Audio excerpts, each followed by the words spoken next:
Yaitu melanjutkan tadi pembahasan yang sudah disampaikan oleh Ustadz Panji terkait dengan efek-efek frekuensi dari sisi sains. Maka sekarang kita akan membahas dari sisi Al-Quran, bahwasanya frekuensi ataupun gelombang-gelombang juga disinggung, entah itu di dalam Al-Quran ataupun dalam hadis Nabi SAW. Maka tema yang akan kita bahas adalah frekuensi dan pengaruhnya dalam kehidupan manusia dalam pandangan Al-Quran. Baik.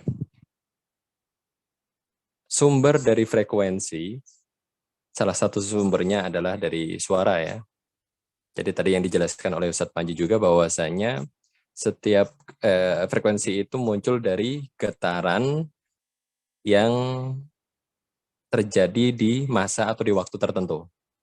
Maka itu menghasilkan frekuensi. Maka salah satu sumber frekuensi di sini adalah suara. Sedangkan kata suara di dalam Al-Quran disebutkan 2 kali. Yaitu pertama dalam surat Thaha, ayat 108, dan surat Luqman, ayat 19. Yang pertama, yaitu Yawma idhi yattabi'una ad-da'iya la iwaja lah, wa khasha'atil aswatu lirrahman, fala tasma'u illa hamsa. Yang artinya adalah, ayat ini berbicara tentang kondisi kelak di padang mahsyar setelah hari kiamat. Yaitu pada hari itu, hari penghakiman. Orang-orang atau manusia-manusia akan mengikuti ad-da'i, yaitu suaranya orang, suara yang memanggil orang-orang itu untuk berkumpul di mahsyar. Kemudian tidak ada la iwajalahu, tidak ada yang akan berpaling. Semuanya akan fokus mengikuti panggilan dari suara itu. Kemudian efek berikutnya adalah wa khasyatil aswatul rahman. Maka ketika panggilan itu disuarakan untuk memanggil manusia seluruhnya dari zaman Adam sampai hari kiamat kelak, maka manusia-manusia itu kemudian menjadi khusyuk dalam artian mereka akan tunduk. Suaranya akan lirih dan diam di hadapan Ar-Rahman, yaitu Allah SWT. Fala tasma'u illa hamsa, maka engkau kelak tidak akan mendengarkan dari mereka kecuali hanya suara yang timbul dari gerakan kaki mereka. Hamsa itu adalah gerakan kaki. Maka ini adalah kata suara yang disebutkan di dalam Al-Quran. Adapun kata suara yang kedua itu adalah dalam surat Luqman ayat 19, waqsid fi mashyika waghdud min sautik, inna ankaral aswati la sautul hamir. Maka wasiat Luqman Al-Hakim kepada anaknya yaitu waqsid fi masyik. Ketika jalan itu tengah-tengah lah, dalam artian tidak terlalu tegak, tidak juga terlalu nunduk. Waghdud min sautik, kemudian suaramu itu pelankan. Terus kemudian Luqman menyatakan bahwasanya jangan sampai suara engkau itu seperti suara keledai. Karena suara keledai itu adalah suara yang paling buruk. Inna ankaral aswat. Suara yang paling buruk adalah suara keledai. Yang dikatakan oleh sebagian ahli tafsir menyatakan bahwasanya kenapa suara keledai itu disebut paling buruk? Karena suara keledai itu terdiri dari, pertama itu adalah seperti kayak siulan. Mulainya adalah siulan dan akhirnya itu adalah suara yang timbul dari tarikan nafas yang sangat dalam. Kalau bahasa kitanya bisa disebut seperti orang bengek, orang yang kena asma. Ini adalah akhir dari suara keledai. Kemudian ahli tafsir yang lain juga menyatakan semua suara makhluk di alam semesta ini yang tidak memiliki akal, maka itu adalah tasbihnya kepada Allah SWT, kecuali suara keledai. Maka itu menjadikan suara keledai adalah suara yang paling buruk. Dan dua hal ini atau dua suara ini disebutkan di dalam Al-Quran dan juga secara tersirat memiliki efek masing-masing. Yaitu yang pertama, suara panggilan yang menyebabkan orang-orang yang mendengarkan suara tersebut menjadi khusyuk suaranya. Kalah suaranya, menjadi tunduk. Kemudian yang kedua adalah contoh bahwasanya suara manusia yang terbaik, yang sempurna, itu adalah yang tidak keras, lantang, juga tidak terlalu pelan. Dan juga jauh dari kemiripan dengan suara keledai. Baik, itu tadi terkait dengan sumber frekuensi yang berasal dari suara. Kemudian pembahasan berikutnya adalah level suara dan juga efeknya yang disinggung di dalam Al-Quran, itu apa saja. Hal pertama, level pertama tertinggi dari suara yang disinggung dalam Al-Quran itu adalah lengkingan. Atau dalam bahasa Arab disebut sayhah. Yaitu lengkingan atau teriakan. Bisa jadi seperti itu. Intinya adalah sayhah itu artinya ada suara yang sangat keras. Maka itu bisa kita ambil dalam surat Hud yang menceritakan tentang adab Allah SWT yang ditimpakan kepada umatnya Nabi Syuaib, yaitu Madian, orang-orang Madian. Mereka dibinasakan menggunakan suara yang sangat keras yang berasal dari atas mereka, yaitu dari awan yang memang berkumpul di atas mereka. Maka tadi juga disebutkan bahwasanya petir dihasilkan karena memang perbedaan frekuensi antara awan dengan bumi. Maka terjadilah petir. Dan petir itu juga menghasilkan sebuah suara. Dan suara yang timbul di sini bisa berefek kepada kematian seseorang. Nanti akan kita singgung di slide berikutnya. Kemudian di ayat yang kedua, yaitu yang Allah ceritakan terkait dengan adabnya Allah yang ditimpakan oleh kaum sebelum Madian, yaitu kaum Samud, kaumnya Nabi Saleh. Yang mana mereka juga dibinasakan dengan suara yang berasal dari bawah, dalam arti di sini dari bumi. Jenisnya wallahu ta'ala alam seperti apa, tapi nanti efeknya akan kita bahas juga di slide berikutnya. Bagaimana bisa hal tersebut terjadi dan membunuh mereka seketika itu. Dan dua kaum ini, yaitu Madian dan juga Samud, itu adalah kaum yang dibinasakan oleh Allah SWT menggunakan suara. Ada kaum yang ketiga, itu adalah kaumnya Nabi Lut, yang mereka termasuk kaum LGBT. Mereka juga dibinasakan salah satunya menggunakan suara yang keras. Sebelum mereka dibombardir dengan batu dari neraka yang tertulis di bawahnya atau di dalamnya, itu adalah nama-nama mereka. Kemudian bumi mereka diangkat dan dibalikan. Baik. Dalam ayat Fusil di sini disebut so'ekatul adab, yaitu suara yang keras atau suara yang melengking yang menghasilkan suatu adab. Maka ini adalah level pertama. Suara yang disebutkan di dalam Al-Quran. Kemudian efeknya. Maka yang terjadi dari lengkingan tersebut itu menyebabkan pertama, itu adalah getaran atau gelombang.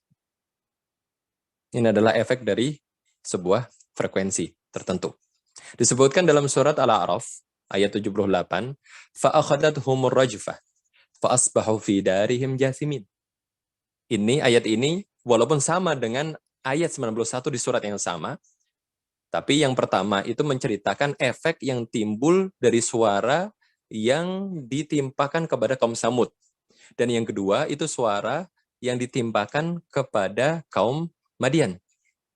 Yaitu sama-sama mereka tergoncang. Rojfah itu terjadi gelombang ataupun getaran di bumi. Atau yang bisa disebut dengan gempa bumi juga. Maka mereka pun menjadi orang-orang yang jasimin, yaitu mati seketika tidak bisa bergerak fidarihim, yaitu di tempat-tempat mereka. Entah itu dalam rumah, dalam ruangan, ataupun di luar ruangan. Ini adalah efek yang pertama, yaitu sangat mematikan. Adapun efek yang kedua, ini adalah perubahan hormon. Adanya hormon yang disebut hormon dengan istilah juga disebut sebagai hormon stres. Mungkin Ustadz Panji bisa bantu sebutkan hormon itu kristosol atau apa namanya saya lupa. Jadi Kortisol. istilah lainnya bagaimana, Zat? Kortisol atau apa gitu. Saya Nah, lupa. pokoknya saya lupa juga lah gitu namanya. Intinya hormon tersebut itu sangat berpengaruh kepada stresnya seseorang, atau dalam artian stresnya seseorang itu memunculkan perubahan hormon tersebut. Ini adalah penjelasan yang saya dapatkan paling masuk akal terkait dengan suara yang mengenai kaum Samud dan juga kaum Madian. Dan kenapa suara-suara tersebut itu terjadi di pagi hari, sebagaimana yang disebutkan dalam surat Al-Hijr 73,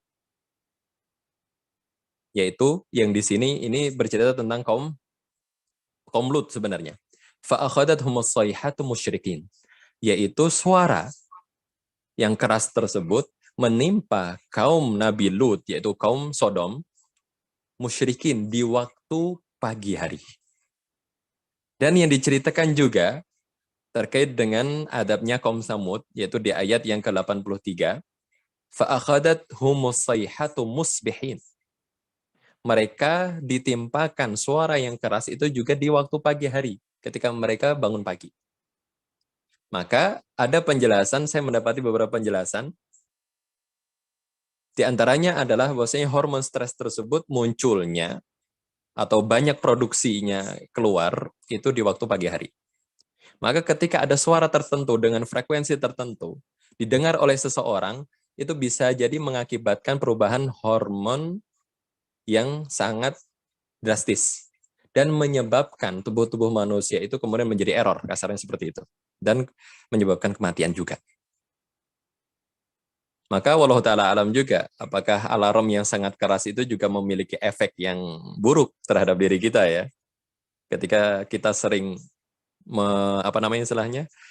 menyetel alarm dengan suara yang keras, harapannya untuk kita bisa bangun karena mendengar suara tersebut. Maka ada beberapa frekuensi di suara itu memberikan efek buruk terhadap hormon tubuh kita di waktu ketika kita bangun dari tidur. Mungkin hal tersebut bisa diperdalam lagi untuk pembahasannya nanti sama Ustadz Panji juga. Baik. Tapi ini yang saya dapatkan terkait dengan penjelasan kaum Samud, mereka dimatikan oleh Allah dengan suara yang keluar dari dalam bumi, yang menyebabkan perubahan hormon mereka, maka mereka pun mati di tempat mereka berada. Itu yang disinggung dalam surat Al-Hijr ayat 83. Dan berikutnya, atau sumber berikutnya, atau level berikutnya. Tadi level yang pertama adalah lengkingan, suara yang sangat keras. Level berikutnya adalah ucapan atau perkataan.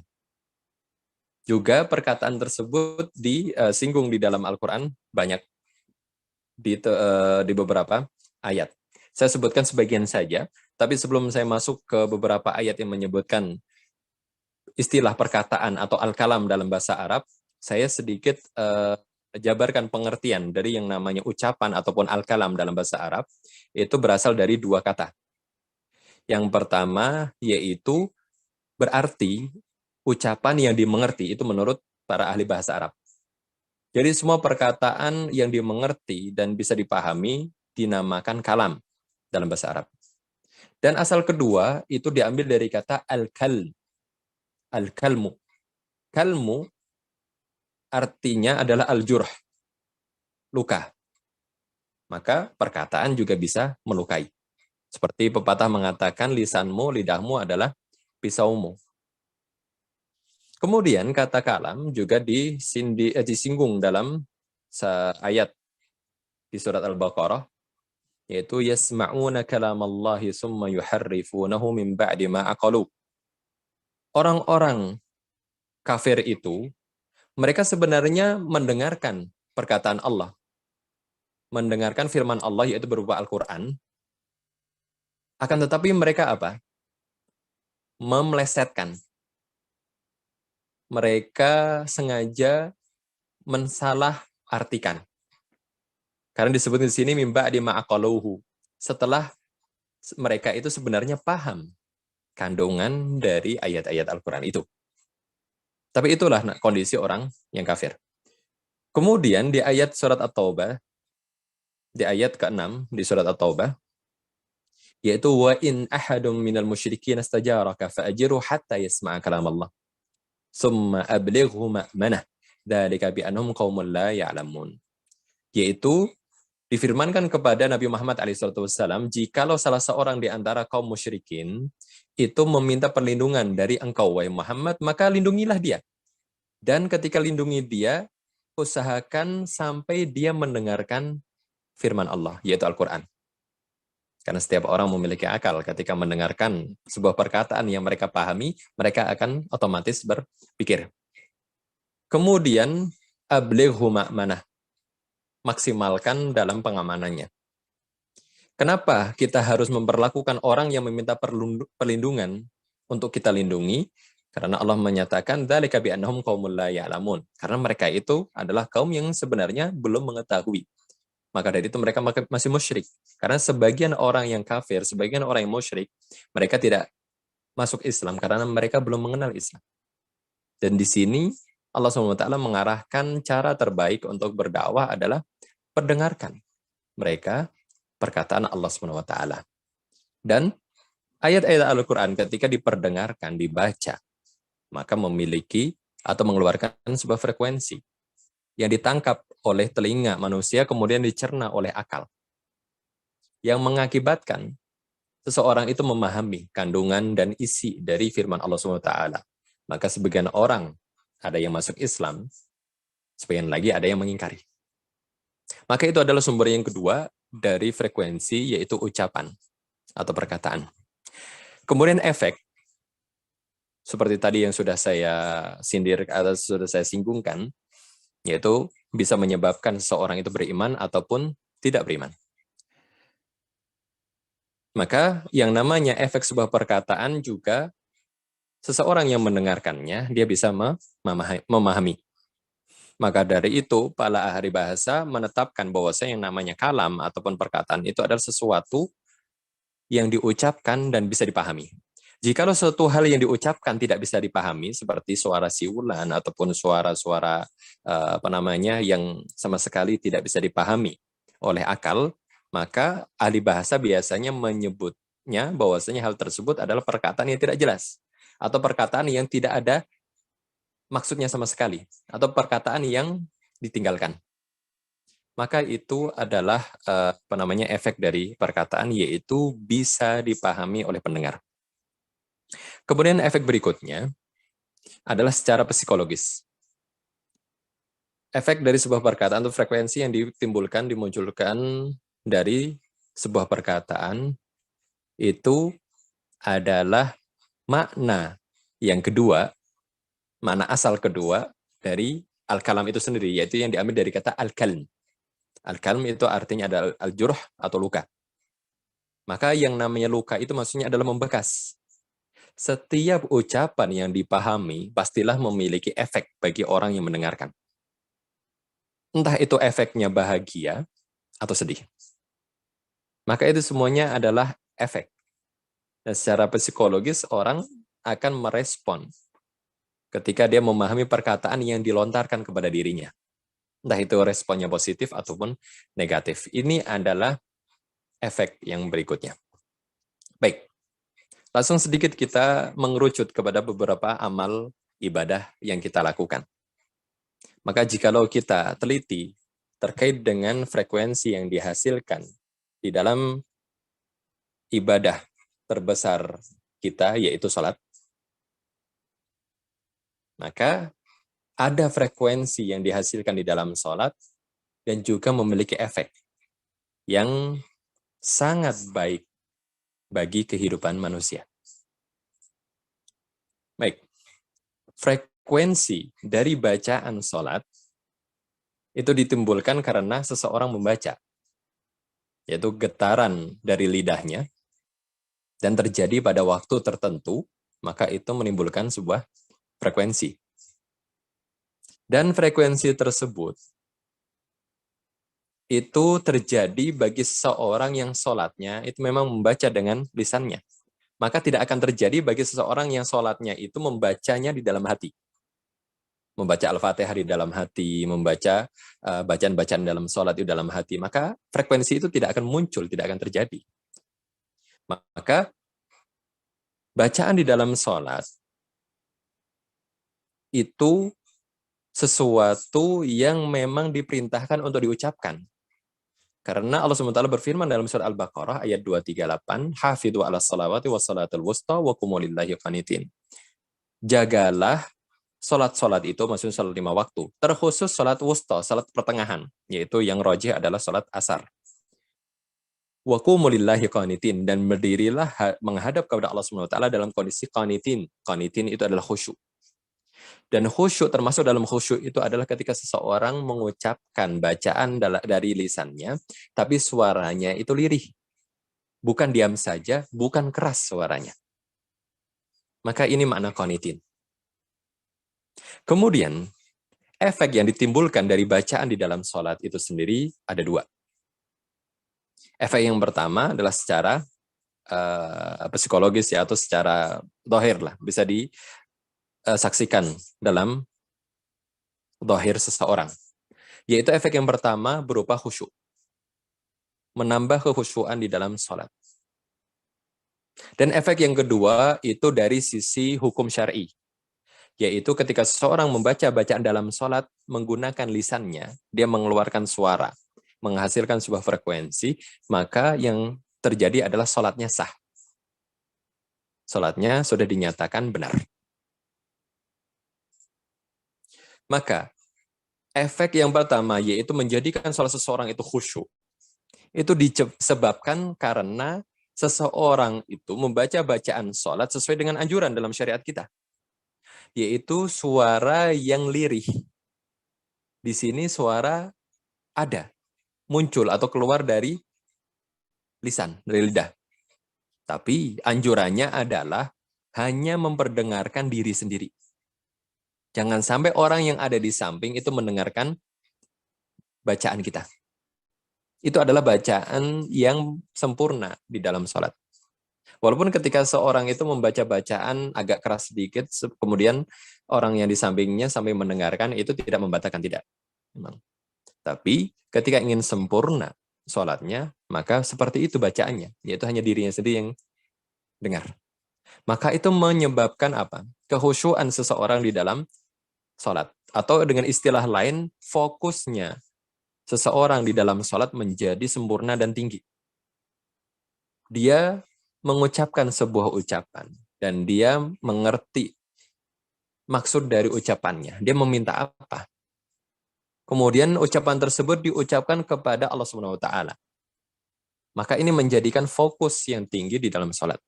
Itu adalah efek yang pertama. Frekuensi yang tepat yang muncul dari tata cara mengucapkan bacaan dalam sholat yang tepat pula. Kemudian efek yang secara syar'i, yaitu ketika seseorang tidak menggerakkan lidah, tidak membaca di dalam sholat, atau dengan istilah lain, seorang itu hanya membacanya dalam hati. Maka akibatnya adalah sholat orang tersebut dinyatakan tidak sah atau batal. Dia wajib mengulangi lagi. Karena wajib membaca sebagian bacaan di dalam sholat, seperti ya surat Al-Fatihah. Kemudian, Subhana rabbiyal azim ketika ruku, Subhana rabbiyal a'la ketika sujud. Kemudian tasyahud, at-tahiyatul lillah atau at-tahiyatul mubarakatus salawatul thayyibatul lillah. Maka baca-bacaan itu semuanya harus dilafatkan dengan lisan. Kalau tidak, maka batal sholat seseorang. Maka itu adalah efek secara syar'i. Kemudian hal berikutnya yang ingin saya sampaikan terkait dengan frekuensi yang disinggung dalam syariat Islam dan juga efeknya dalam kehidupan, yaitu frekuensi yang dihasilkan dari suara adzan.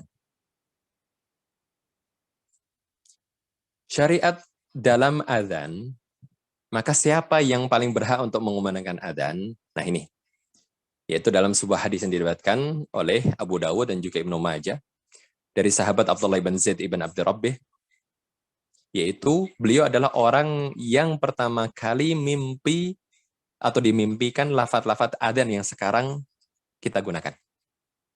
Maka setelah beliau laporan kepada Rasulullah, menceritakan tentang mimpinya, dan Rasulullah membenarkan itu adalah mimpi yang benar, kemudian Rasulullah memerintahkan kepada Abdullah ibn Zaid, Fakum ma'a Bilal. Kamu berdirilah bersama Bilal. Fa'alki alaihi ma ra'aita fal yu'adzin bihi. Ajarilah Bilal. Ajarilah lafaz-lafaz itu tadi, sehingga Bilal bisa adzan. Fa'innahu anda sautan minka. Sebabnya adalah karena Bilal itu suaranya anda. Anda itu lebih merdu, lebih bagus, lebih baik, lebih keras daripada engkau, wahai Abdullah ibn Zaid. Maka dalam arahan Nabi SAW, perintah Nabi SAW dalam hadis ini, yaitu hal yang pertama, bahwasanya Rasulullah SAW itu tidak menunjuk Abdullah ibn Zaid sebagai muadzin, walaupun dia adalah orang yang pertama kali bermimpi meriwayatkan lafaz-lafaz adzan. Tapi Rasulullah memerintahkan untuk lafaz-lafaz tersebut diajarkan kepada Bilal, biar Bilal saja yang jadi muadzin.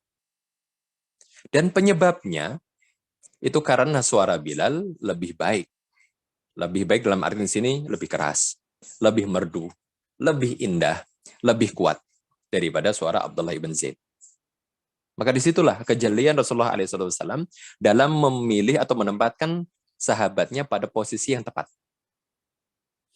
Dan yang ketiga, maka efek dari adzan yang dikumandangkan oleh orang yang suaranya terbaik.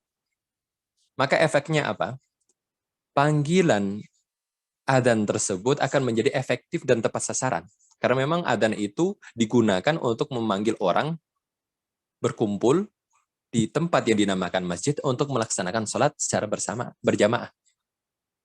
Jadi menjadi mengenai sasaran dan juga sangat efektif. Kemudian yang keempat, efek berikutnya adalah jikalau suara seorang muadzin itu indah, kuat, bagus, baik, maka menyebabkan orang-orang yang mendengarkannya itu tidak akan merasa terganggu. Jadi frekuensi yang dikeluarkan itu adalah frekuensi yang tepat, yang tidak memekikan telinga, yang tidak mengganggu psikologis seseorang yang mendengarkannya. Maka itu adalah efek dari suara adzan yang merdu dan indah, dari suara seseorang yang tepat juga. Karena orang yang mendengarkan adzan belum tentu semuanya adalah orang Islam. Bisa jadi sebagian adalah orang yang non-Islam. Ketika ada suara teriakan, suara panggilan yang keras seperti itu, jika suaranya itu jelek, maka pastilah mereka akan protes.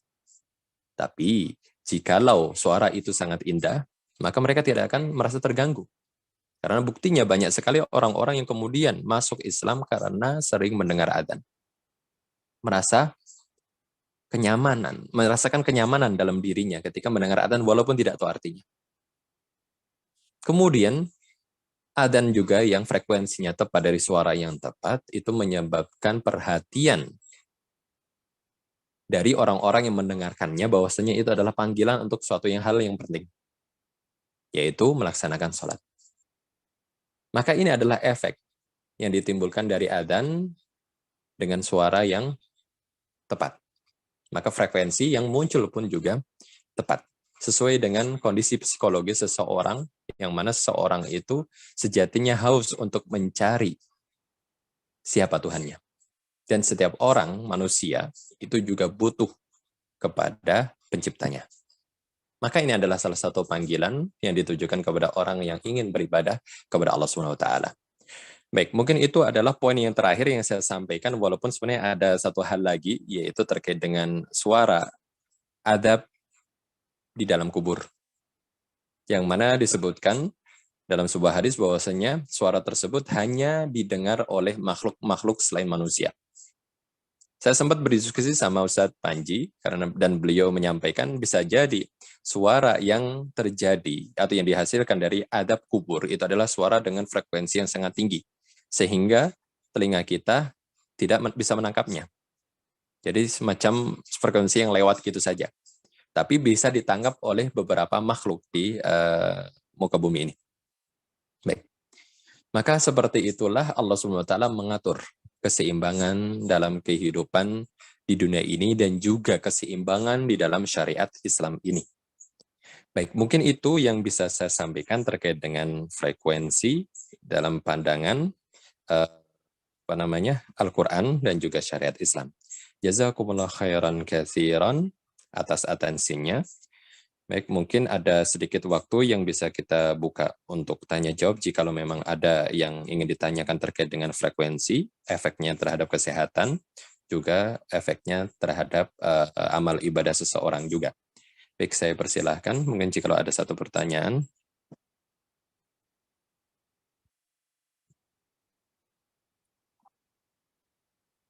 Mungkin bisa mengangkat tangan dan kemudian menyalakan mikrofon atau bisa mengetiknya via chat ya. Baik.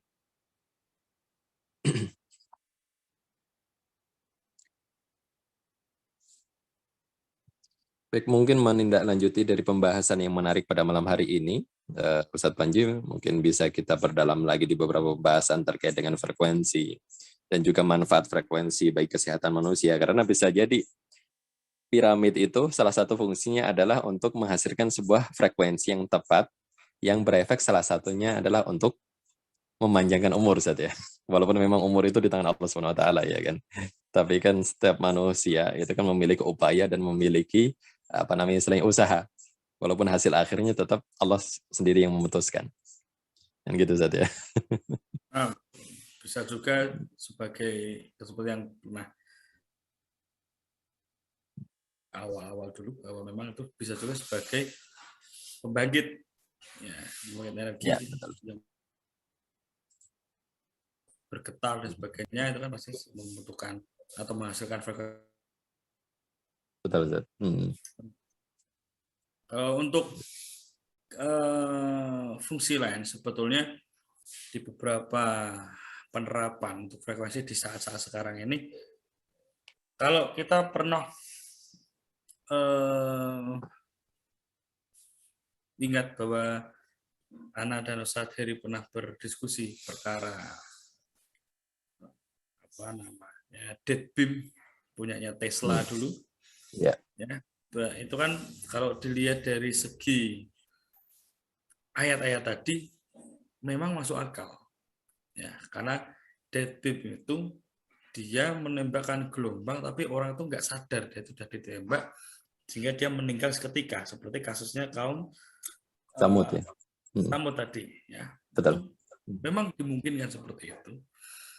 Sehingga kalau kita ke depan untuk materi frekuensi ini, itu sebenarnya bisa dipertajam lagi.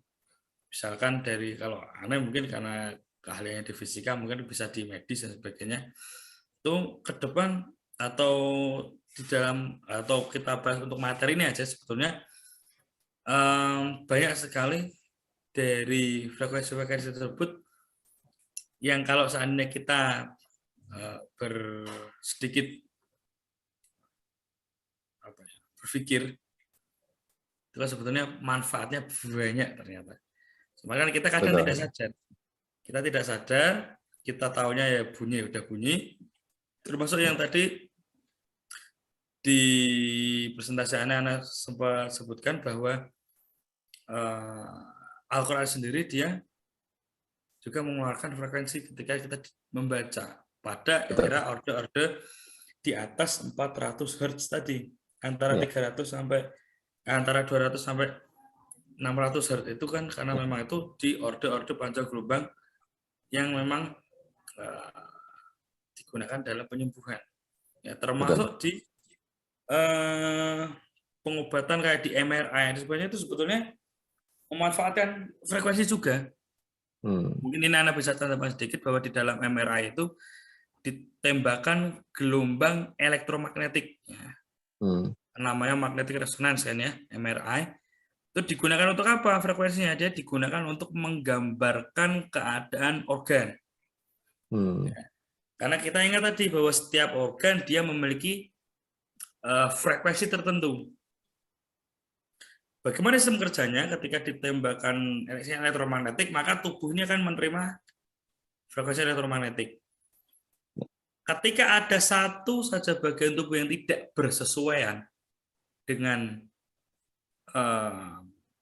frekuensi yang seharusnya, maka dia digambar akan terbentuk gambar yang lain. Dalam kasus ini, maka kok ada gambar benjolan di sana. Itu barangkali tumor. Allah entah tumor jinak atau tumor ganas, tapi ada gambar yang aneh. Ini letak tumornya di sini. Ini letak kankernya di sini. Itu salah satu pemanfaatan gelombang atau frekuensi di orde tengah sampai tinggi di bidang kesehatan. Mungkin itu anak tadi belum sempat masukkan, cuman itu anak sebagai intermezzo saja bahwa itu memang sangat berguna di dunia medis hingga saat ini dan kemungkinan untuk saat ke depan, karena ke depan ini sudah mulai beragam. Maka dari itu ini Ustaz, ya? Yang tanpa operasi. Ya, jadi ditembak kayak yang betul. Karena dan Ustadz Heri pernah bahas dulu ada yang namanya boron neutron cancer therapy. Jadi teman-teman bisa lihat nanti ada namanya BNCT. Ketika jadi Google BNCT, itu isinya adalah untuk penyembuhan kanker tanpa operasi. Ya, dia tanpa operasi, tapi memanfaatkan yang namanya boron. Boron itu dibawa oleh namanya kurkumin, dibawa ke sel kanker atau sel tumornya, ditembakkan neutron, ya, sehingga si kanker ini akan terbunuh dari dalam tanpa kita perlu operasi. Ya, cuman untuk teknologinya kita masih belajar, Indonesia itu masih belajar, karena alat itu sampai di Indonesia nanti di tahun 2030 atau 2035. Di era-era itu baru kita akan mengetahui, karena kita masih perlu untuk membuat mini reaktor dan sebagainya, itu masih agak panjang, dan itu di Indonesia ke depan akan cukup berkembang akhirnya. Baik. Ya, terus berarti kan frekuensi yang tepat seperti itu atau dalam bacaan Al-Quran sendiri karena masih dalam ordo yang menenangkan, berarti kan orang yang nggak paham saja kandungan dalam Al-Quran itu ketika mendengarkan saja bisa memberikan efek ketenangan ya dalam diri ya.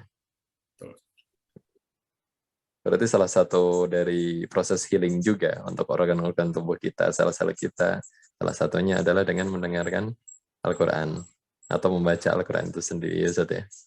Betul, Ustaz. Baik.